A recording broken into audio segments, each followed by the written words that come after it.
թույլատրությամբ որևէ կանոնական խախտում է,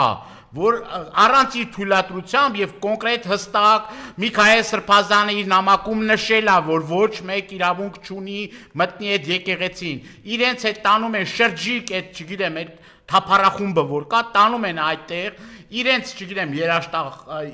մարդ են գտնում, որ ուրեմն այդ երաշտությունը հնչեցնի, չգիտեմ, մարդ են գտնում բերման ենթարկում, քահանա են բերման ենթարկում եւ այդ մարդիկ փաստորեն մասնակցում են նաեւ իրենց հոգեվոր եղբոր դեմ այս արշավին։ Այսինքն դուք պատկերացնում եք մարդիկ ոչ միայն դուրս են եկել մայրաթորի դեմ, վեհապար տիրոջ դեմ, այլ իրենց եկեղեցուց դուրս է գալիս Վազգեն Սրբազան կոչվածը։ Եկեղեցից դուրս է գալու դրա հայտարարությունները լսեք։ Ասում եմ մենք բան ենք ազատություն ենք մաղթում։ Հասկանում եք այս ամեն ինչը, ինչ է կատարվում։